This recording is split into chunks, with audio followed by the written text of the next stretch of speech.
ఈరోజు 284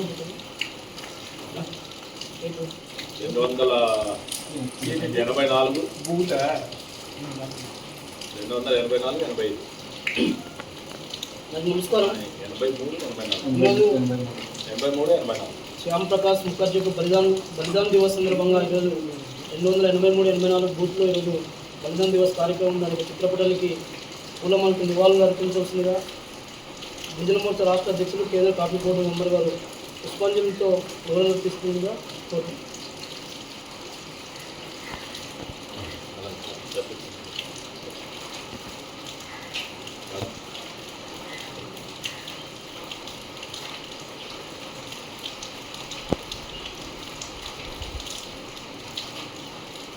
ఫోటోస్ వస్తుందా?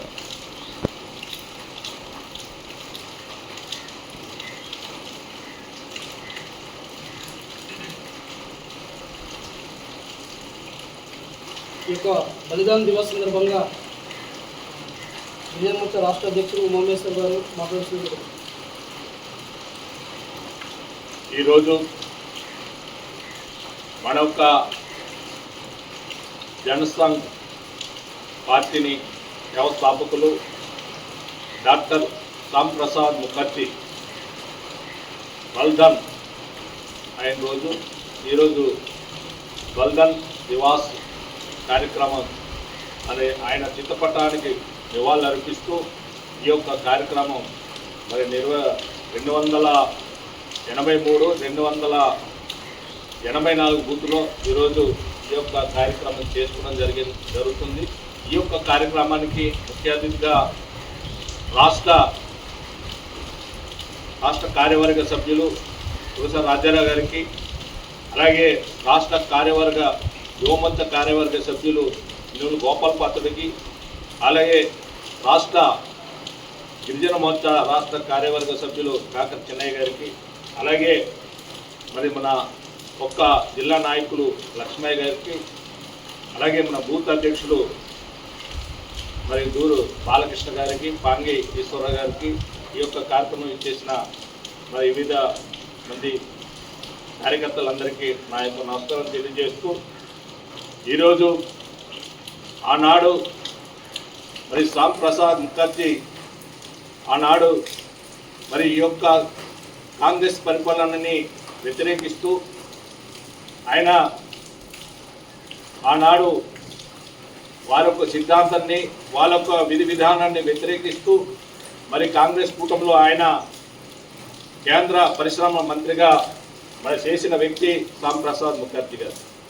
ఆయన యొక్క కాంగ్రెస్ విధానాలని వ్యతిరేకిస్తూ ఈ దేశానికి వారి యొక్క విధానాలు తప్పు అని చెప్పి మరి దానికి తగ్గట్టు ఈ యొక్క దేశాన్ని బాగు చేయాలంటే, దేశం మరి ఈ యొక్క ఆచరణలో పెట్టాలంటే, దేశ అభివృద్ధి చెందాలంటే ఈరోజు ఆ యొక్క సిద్ధాంతం పనికిరాదన్న ఒక ఆలోచనతో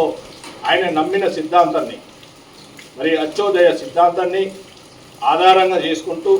ఈ దేశ జాతీయ భావాలు పెంచుతూ ధర్మం కోసం, సంస్కృతి కోసం మరి పోరాటం చేసే ఒక సిద్ధాంతమైన పార్టీ ఉండాలన్న ఒక ఆలోచనతో ఆ రోజు డాక్టర్ ఎడ్గేవర్ ఆయన కలవడం జరిగింది. ఆనాడు ఆయన సూచన మేరకు ఆయనకి తోడుగా మరి దీన్ దయాళ్ ఉపాధ్యాయుని తోడిచ్చి ఆ రోజు 1951 అక్టోబర్ 21న మరి జనసంఘ్ అనే పార్టీని ఏర్పాటు చేయడం జరిగింది. ఆనాడు మరి మొదటిసారిగా 1952లో పోటీ చేస్తే ఆ రోజు ఆనాడు 33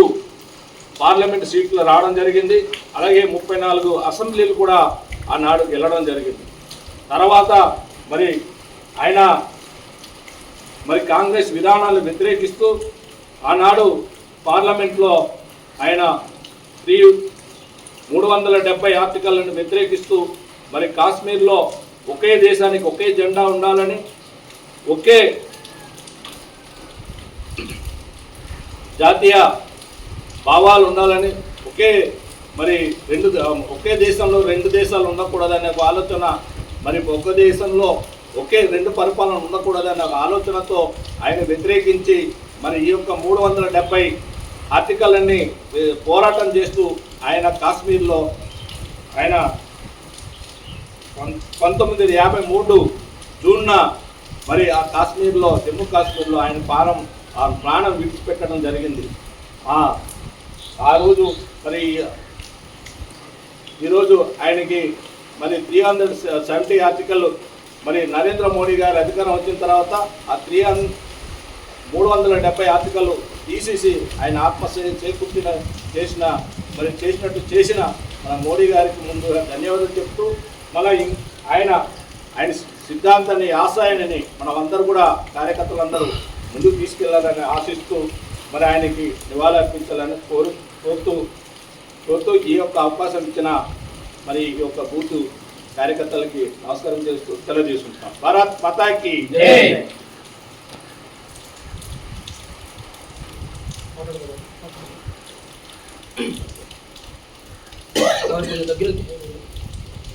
మొత్తం ఫ్రేమ్ రాదు. ఈరోజు అఖండ భారతదేశంలోనే అతి సాధారణ వ్యక్తి దగ్గర నుంచి స్వతంత్రం వచ్చిన తర్వాత, స్వతంత్రం రాకుండా ముందు లక్షలాది మంది ఈ దేశం కోసం చనిపోతే, స్వతంత్రం వచ్చిన తర్వాత మొట్టమొదటి వ్యక్తి శ్యాంప్రకాష్ ముఖర్జీ బలిదానమైన సందర్భంలోనే అనేక మంది కార్యకర్తలు ఈరోజు ఆచరణ రూపంలో దాలుస్తూ సమాజానికే అతి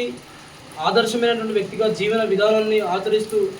ఈరోజు జనసంఘ వ్యవస్థాపకులు ఎవరైతున్నారో శ్యాంప్రకాష్ ముఖర్జీ యొక్క బలిదాన దివస్ అయిన దేశవ్యాప్తంగా బలిదాన దివస్ జరుపుకునే సందర్భంలో ఆ మహానీయుడికి శతకోటి వందనాలు తెలియజేస్తూ, మనకు తెలుసు ఆనాటి ఇందిరాగాంధీ ప్రభుత్వం హయాంలో ఈ దేశం చిన్న భిన్నమైనప్పుడు